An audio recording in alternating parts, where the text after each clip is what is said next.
What's going on, guys? Andrew Piluk here, back with another video, and today we're going to be continuing the NHL trade deadline preview series. Today we're going to be talking about the Dallas Stars. Now, if you're new to this channel, check out all the other videos on the channel. There aren't just trade deadline previews, but I am doing one for every single team, so hopefully you guys will watch the old ones and the ones that are coming up. I'm recording this on Valentine's Day. Happy Valentine's Day to all the people out there. But again, if something happens, I can't predict the future, and if something happens while I'm recording this, then I'm going to have to start the video over. But we're going to get to the Dallas Stars and what they may be looking at doing before the NHL trade deadline. And again, this is another team that I haven't heard a ton of rumors about. Again, I don't have inside sources, but it's so easy to read all these different sources from Twitter. You've got people posting from The Athletic, TSN, Sportsnet. There's always those really good insiders that come up with stuff. And Dallas has basically only been talked about in regards of wanting to pick up a forward, maybe a top 6 scoring forward to go and help them with their depth. But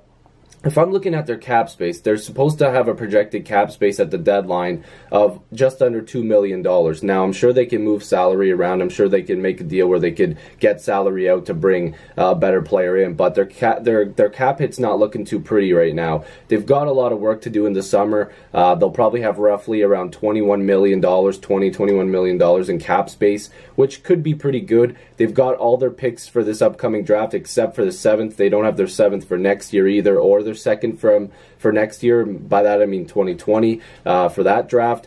But they've got some names coming up that are going to need contracts. Jason Spezza is a UFA. Maybe they hold on to him for a way cheaper cap hit. He's obviously not producing at the way they want him to, and his cap hit is $7.5 million, so that's not really good. They still got Radulov, Seguin, and Ben. Those guys are locked up, of course. And we do know that there were a lot of rumors regarding them when their owner, basically, what was his name, Lights or whatever, again, just attacking Jamie Benn and Tyler Seguin, saying that they weren't playing good, they weren't leading the team properly. But the Stars are currently in a playoff position. Like, they're third right now in the Central. They've got 63 points, but again, that Western Conference is just, some of it's so tied up, where Dallas is going to have to keep winning games to keep that spot. But going back to their cap friendly, I'm sure there's guys in there that they want to get rid of. They've got some good pieces on the blue line. Klingberg, I don't know, Stars fans really like Lindell. I don't know, I think he's pretty decent. Alexiak actually is pretty decent. Roman Polak, I know he was a Leaf. Connor Carrick was a Leaf. Both those guys are just depth pieces. I'm not sure if they'd want to hold on to them. Honka is another guy I think that a lot of Stars fans are probably high on. Miro Heiskanen as well, who's having a great year in his rookie season. Anton Hudobin in goal, I think they want to keep holding on to him. And of course Ben Bishop, who has been hurt quite a bit. But they don't have a ton of huge names that are coming up in regards to having to sign them. Honka's coming up. Carrick is an RFA, but that's not a big deal. Lindell's coming up. Jason Dickinson, who's been pretty good for them as well. Brett Ritchie. Just nothing too crazy. Spezza's their biggest UFA, but I'd imagine they're not going to hold on to him. And with that cap space, they're going to want to land a better top 6 forward. And there could be a possibility of them landing a top 6 forward before the NHL trade deadline. But again, the cost of that versus what they would have to remove from their salary cap is going to be really tough for them. So if I'm looking at their points right now, and by the way, to get it out of the way, Bishop and Khudobin are actually having good seasons. Bishop's at a .230 goals against average with a .924 save percentage.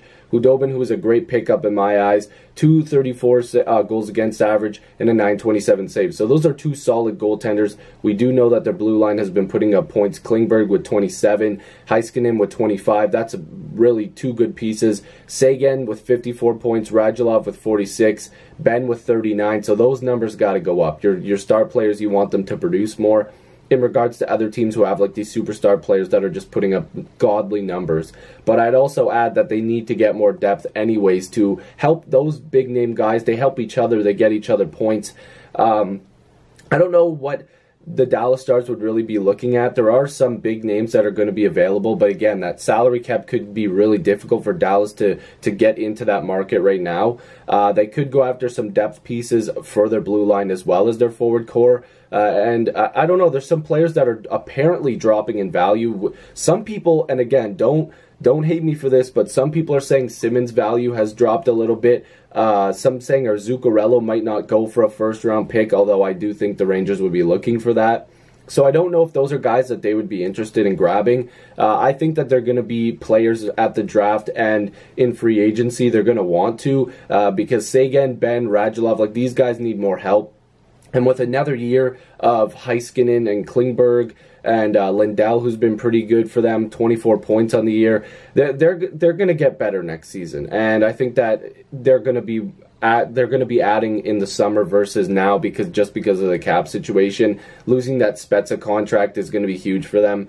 And that's no diss to him. I know Spezza's had a pretty decent career, but for now, the Stars it's going to be difficult just based off the cap. And I could be wrong. I don't know if I'm looking at this wrong, but Cap Friendly seems to say that their deadline space is going to be just under $2 million. So I don't know if that's really going to help them add a top six forward because those guys have pretty high cap hits unless you can find a way for salary retention, which would mean you're giving up more prospects pool and probably more picks as well. So I don't know if Dallas wants to do that, but that's what I've got for the Stars right now. If you're new, make sure to subscribe. I'd love to have more hockey conversations with you. Join the squad. Let's get to 5,000 subscribers. Thank you guys so much for the support lately. If you like music, check out my channel, Andrew Piluk. And yeah, make sure to click that notification bell. I'll see you guys in the next video or stream. Peace.